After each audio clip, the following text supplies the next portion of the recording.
Mali's Defense Minister Sadio Karama has been killed in a car bomb attack on his home near Bamako, as the country faces a second day of intense fighting. Family members say Karama, his wife and 2 grandchildren died in the blast in the town of Kita, dealing a major blow to the ruling junta. The violence follows coordinated attacks led by Tuareg rebels from the Azawad Liberation Front and jihadists from Jenim, targeting multiple regions across the country. Fighting has resumed in key areas, including Kidal, Goa, and Savare, while rebels claim control of Kidal and say an agreement has been reached for Malian and Russian-backed forces to withdraw. The army had retaken Kidal in 2023 with support from Russian Wagner fighters, ending years of rebel control. Despite government claims, the situation is under control. Residents describe fear and trauma after explosions and gunfire rocked several cities.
To my beautiful and amazing royals of Africa, Mbolo Animadio royals, this is your queen, Ngningone II of the name, 17th generation crown queen of the Fangs, and of the beautiful and amazing diasporan Africans, also known as the Immortals.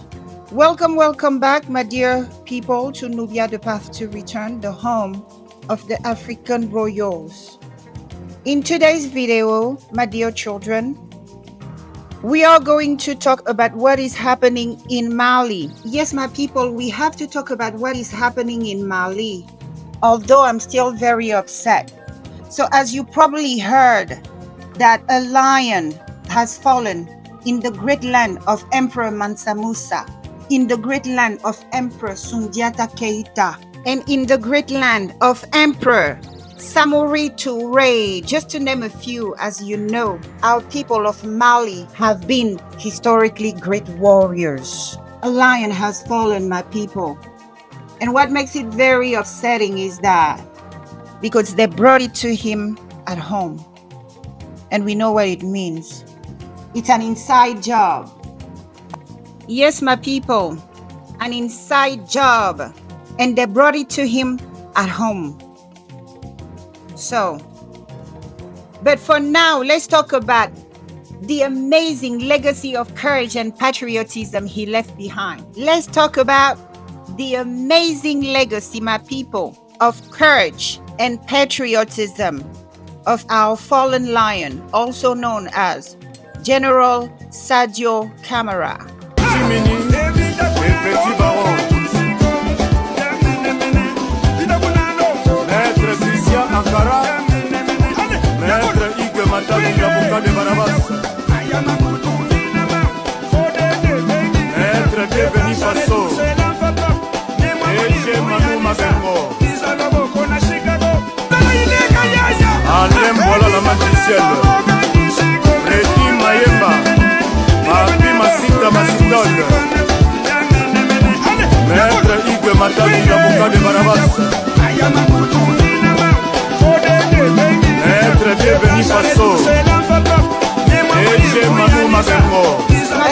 So before I move forward, with our son Sadio's biography, I would like to take the time to explain my terminology, okay? Because if you're not familiar with me, you wouldn't understand when I talk about lions, leopard, panthers, okay?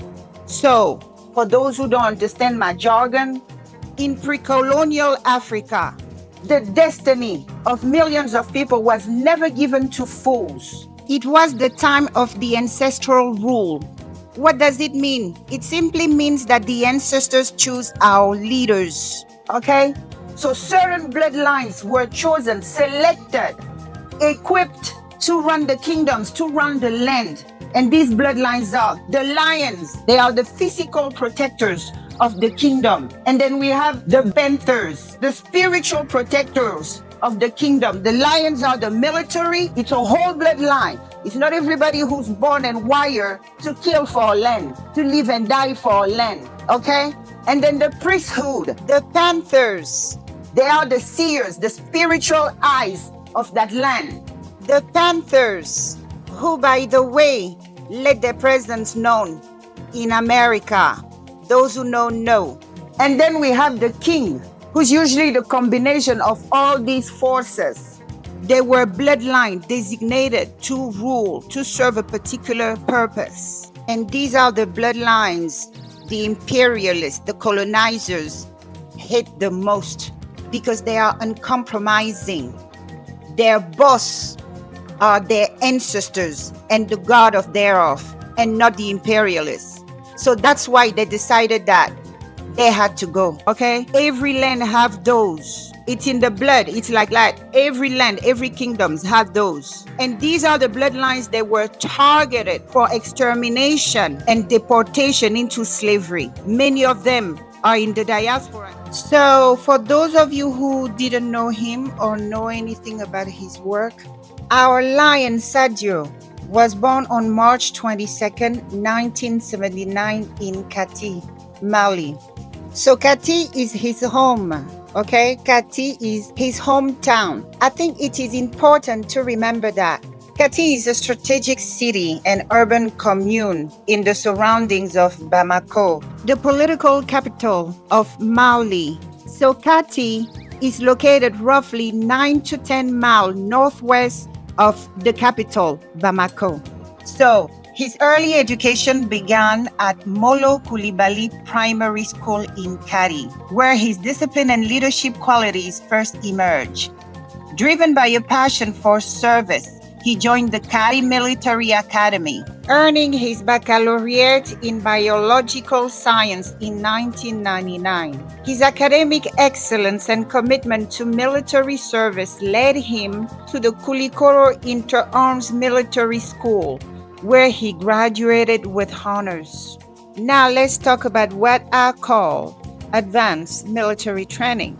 Sadio's pursuit of excellence took him across the world for specialized military training. In 2008, he completed a staff crisis management program in the United States. 2 years later, in 2010, he graduated from Moscow Military Academy in Russia after completing an intelligence and counter-espionage program training. His global military education culminated in 2014 with a diploma from Zhangcheng Military Academy in China, where he specialized in the protection of high-ranking officials.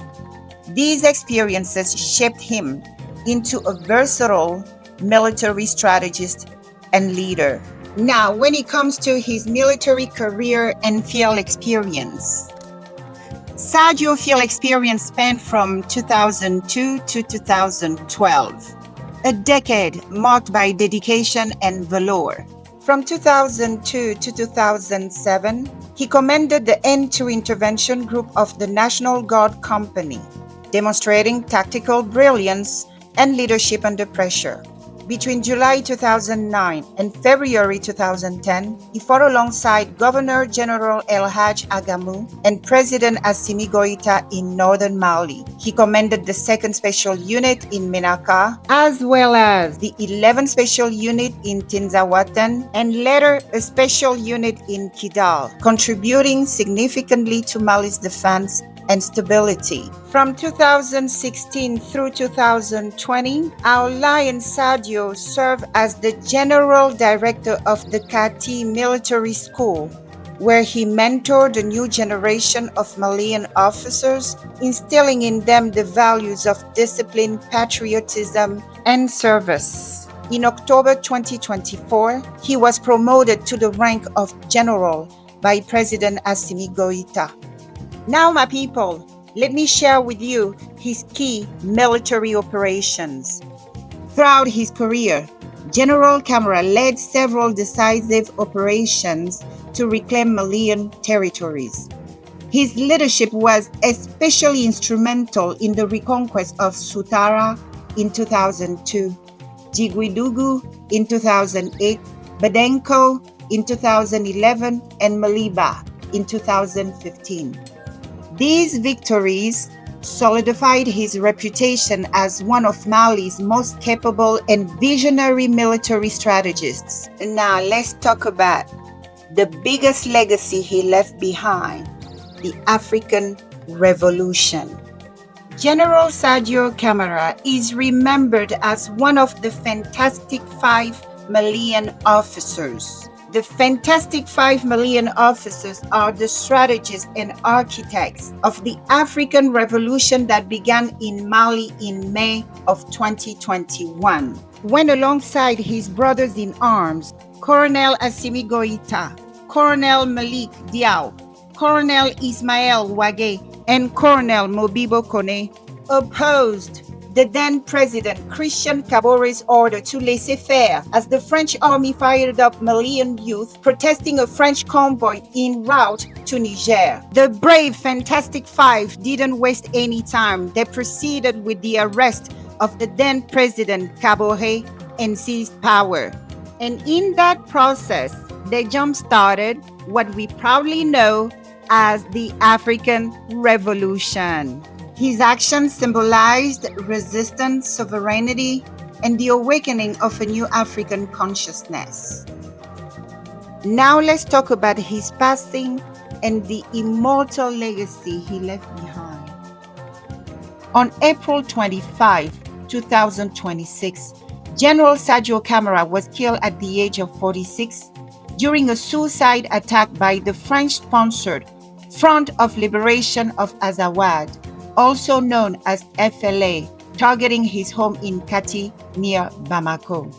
Malian intelligence authorities have confirmed that the attacks, which claimed the life of General Sadio Camara and his family, was part of a coordinated assault across Bamako, Mopti, Gao, Kati, and Kidal, involving over 12,000 FLA assailants who had successfully infiltrated into Mali months prior to the attacks.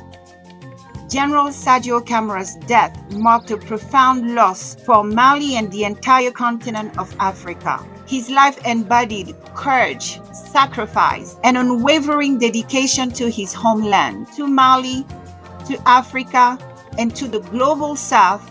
He remains a hero, a symbol of resistance, unity, and hope. His legacy endures in the hearts of those who continue to fight for freedom, dignity, and sovereignty.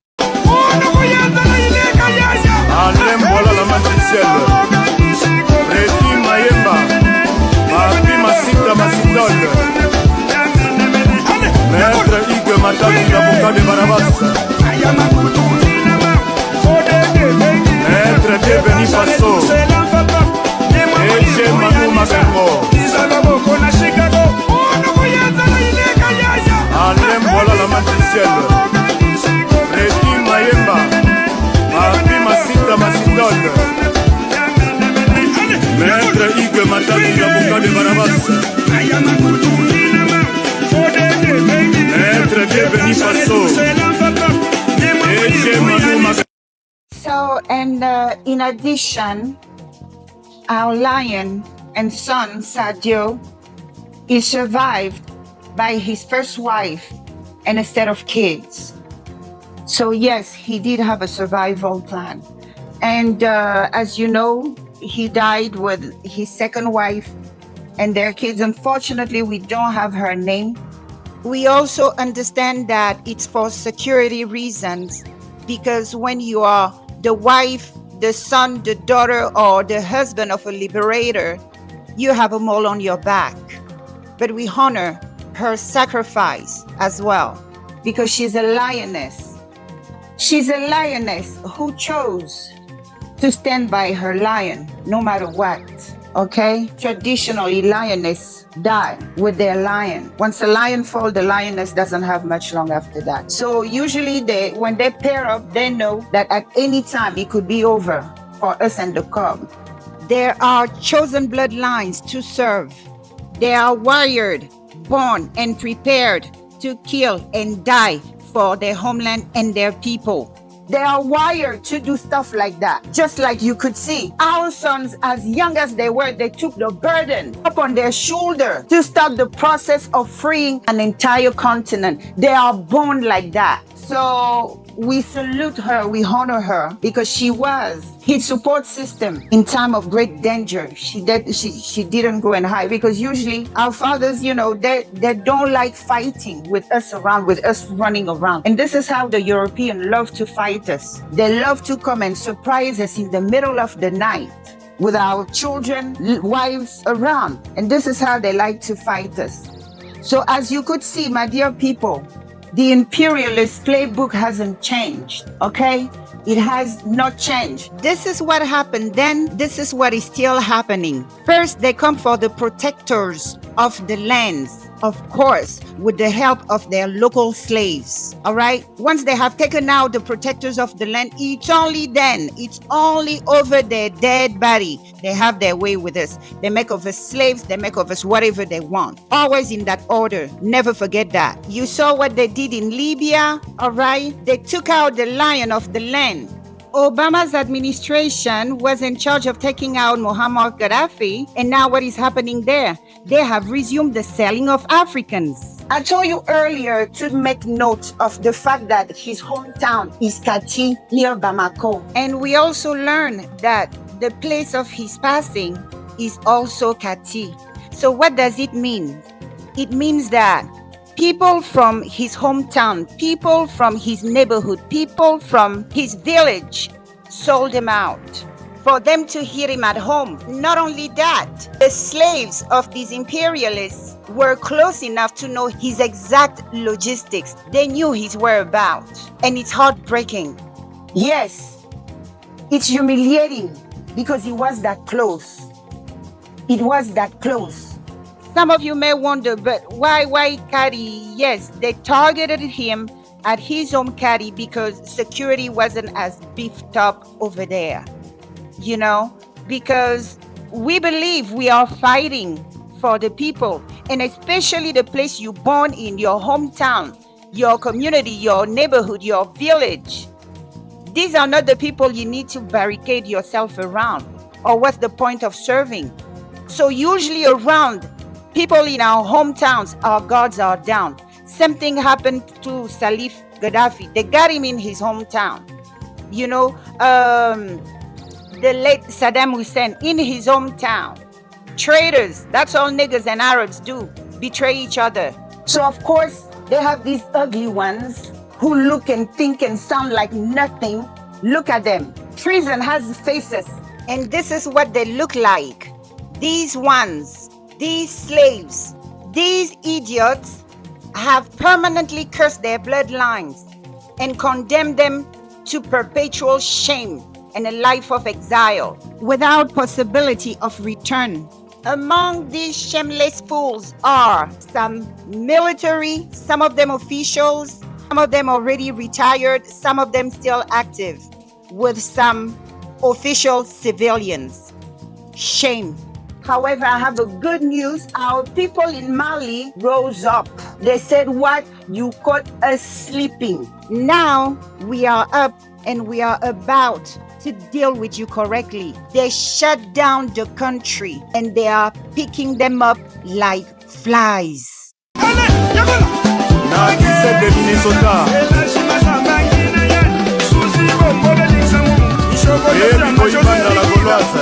Jean-Luc Kabea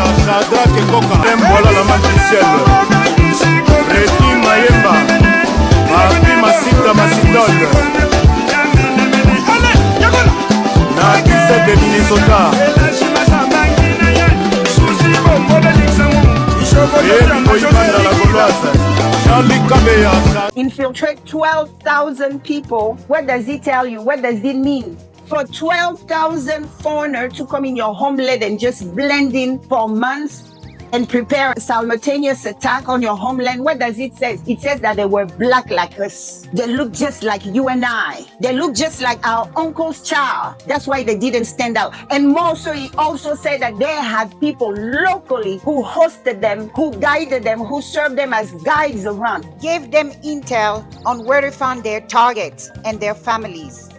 So of course, among us, my dear children, unfortunately, we have idiots, peasants, who think that we are better off as slaves.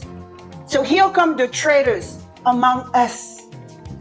These traitors, they did their job. But the Malian riposte was fast. Our people, whether the civilians or the military, they locked down the entire country. They started hunting them down to the point that these terrorists are now surrounded. They are now surrounded and completely trapped. Yes, they have captured a lot of them. I mean, we're looking at the 1,000 already. Now, these terrorists are crying for international help. Yes, since they're completely trapped, they are begging for a humanitarian corridor, calling their masters, Mayday, Mayday. You could see there's a joint effort, a massive effort, a national effort to hunt them down.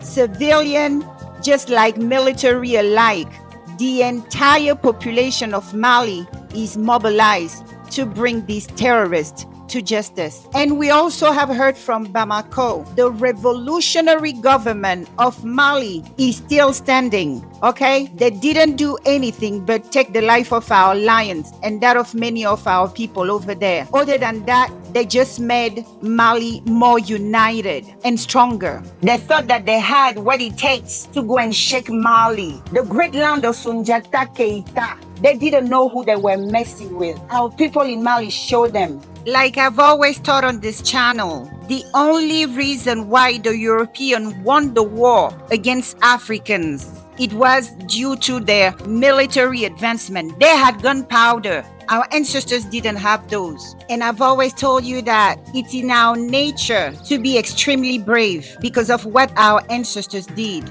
They fought them. Our ancestors gave them the type of war they like. Europeans love to go with their guns against blade. So our ancestors gave it to them with their blades. That's why they're afraid of you when they bump into you in the street. I always told you that our people never lacked in strength, power, and courage. Now that our people today have access to guns, it's a game changer. We will dance a different dance with them. Our people in the Sahel are teaching them respect Africans. And I couldn't be more proud of a group of people than them. As Africans, we are still deep-rooted in our core values, which are respect, dignity, and honor. When you come for those, prepare to lose your life or take ours, because some of us, that's all we have, and we can't live without it. So. Tu es malienne. Oui. Alors, toi, est-ce que pour 100 000 euros, tu es prête à déchirer ta nationalité malienne? Quoi? Je ne comprends pas bien français. Répète encore. Tu m'as dit que tu es malienne. Oui. J'ai dit, est-ce que pour 100 000 euros, toi, ta nationalité malienne, tu es prête à la déchirer?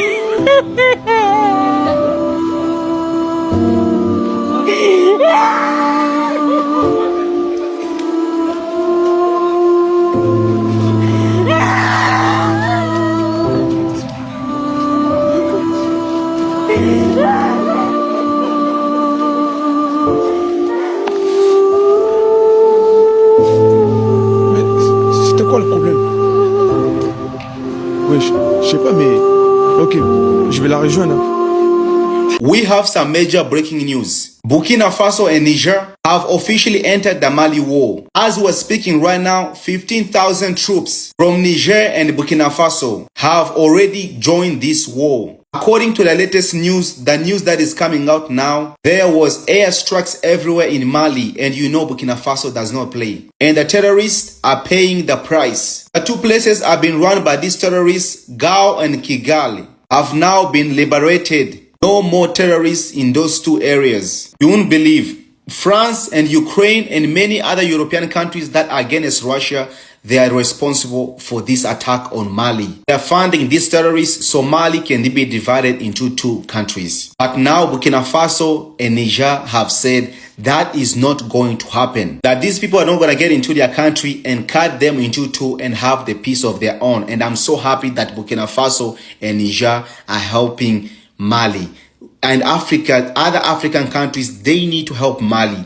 Should not be happening in 2026. How are we still allowing European countries to run us in Africa? It's time for African people to stand up and fight these terrorists, man. And we all know who's doing this. The Western countries, they will not stop, and they will keep coming and coming and coming. And we'll keep fighting and fighting and fighting them back until they get it.